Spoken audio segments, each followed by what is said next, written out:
жакында 2 айлуу болобуз. Күндүн ичине жер планетасынан 1.300.000 данасы батат да. Ал эми күндөн дагы бир чоң бир жылдыз бар. Анын ичине 600 миллион дана күн батат. Элестетиңиз, ошончолук чоң да. Ал жылдыздын аты Betelgeuse. Ал жылдыз аябай алыс жайгашкан. Чоң болгондугу үчүн биз мындай көз менен да көрсөк болот да. Могу сүрөттү байкасаңар, кечинде айылда тоодон карасаңар бул көрүнөт да. Могу сүрөткө карап көрсөңөр болот.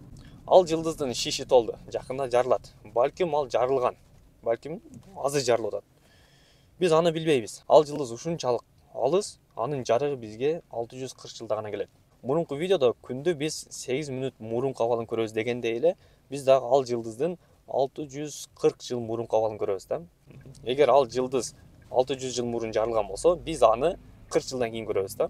Эми жарыктын ылдамдыгы менен көрөбүз. Ал жылдыз жарылып, анын жарыгы жерге келе турган болсо, ай жерди канчалык жарык кылган болсо, ошондой жарык кылат. Анан 2 ай бою тийип турат да. Ошо 2 ай бою биз 2 айлуу болобуз да. Коркуштун кажети жок. Бул жылдыз жарылса дагы, жарылбаса дагы бизге эч кандай зыяны тийбейт. Болгону кечинде жарыкты бир аз үнөмдөп калышыбыз мүмкүн. Эгер асманда дагы бир жарык же жылдыз көрүп калсаңар, эч кандай паника кылыштын, коркуштун кажети жок. Бул ошол Betelgeuse деген жылдыздын жарыгы болот. Ошол достор, эгер видео пайдалуу болсо, силерге кызыктуу болсо, бөлүшкөндү унутпагыла. Эми лайк койгула дебейм, эми бөлүшпөгүла, башка бирөөлөргө дагы пайдалуу болсун. Башкалардын дагы кругозору, түшүнүгү, билими өсө берсин.